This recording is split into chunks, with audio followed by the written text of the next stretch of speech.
আর মাত্র কয়েক ঘন্টার অপেক্ষা, তারপরেই কিন্তু শুরু হতে চলেছে এই বছরের সবথেকে বড় দীর্ঘতম পূর্ণগ্রাস সূর্যগ্রহণ।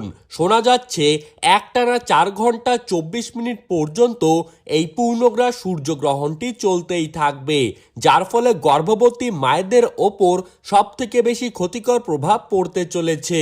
এই সূর্যগ্রহণকে কেন্দ্র করে ইতিমধ্যেই সমগ্র বিশ্ব জুড়ে নানান কৌতূহলে সাড়া পড়ে গিয়েছে। তো সুপ্রিয় দর্শক, আমরা এখন দেখে নেব ঠিক কবে, কখন, কোন সময়ে এই পূর্ণগ্রাস সূর্যগ্রহণটি শুরু হবে এবং কোন সময়ে শেষ হবে। কোন কোন জায়গা থেকে আপনারা গ্রহণটিকে দেখতে পারবেন এবং কোন কোন জায়গা থেকে গ্রহণটিকে দেখা যাবে না।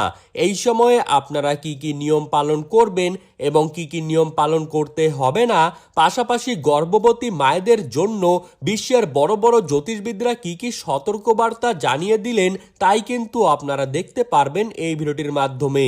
তাই বিস্তারিতভাবে জানতে হলে অবশ্যই ভিডিওটিকে শেষ পর্যন্ত মনোযোগ সহকারে দেখতে থাকবেন। আর আপনি কোন জেলার গ্রহণ সম্পর্কিত খবরের আপডেট পেতে চান, সেই জেলাটির নাম ভিডিওর কমেন্ট বক্সে লিখে জানিয়ে রাখবেন। এবং এই রকমই গুরুত্বপূর্ণ খবরের আপডেট সবার প্রথমেই প্রতিদিন পেতে হলে আমাদের ইউটিউব চ্যানেলটিকে সাবস্ক্রাইব করে রাখবেন। তো চলুন দেরি না করে এক নজরেই দেখে নেওয়া যাক। ভারত এবং বাংলাদেশ থেকে এই সূর্যগ্রহণটিকে দেখা যাবে না, কিন্তু এই গ্রহণের প্রভাব থাকবে সব থেকে বেশি। তাই গর্ভবতী মায়েদেরকে গ্রহণের নিয়ম অত্যন্ত যত্ন সহকারে পালন করতে হবে। এই গ্রহণটি শুরু হবে 12ই আগস্ট 2026 এবং বাংলার তারিখ অনুযায়ী 26শে শ্রাবণ। এদিন রয়েছে বুধবার। ভারতীয় সময় অনুযায়ী গ্রহণটি শুরু হবে রাত 9:04 থেকে। সূর্যগ্রহণের পূর্ণগ্রাস শুরু হবে রাত 10:30 থেকে।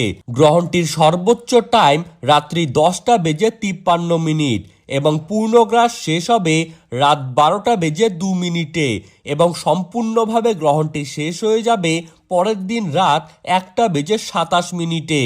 বাংলাদেশের সময়সূচি অনুযায়ী এই পূর্ণগ্রাস সূর্যগ্রহণটি শুরু হবে রাত 9:34।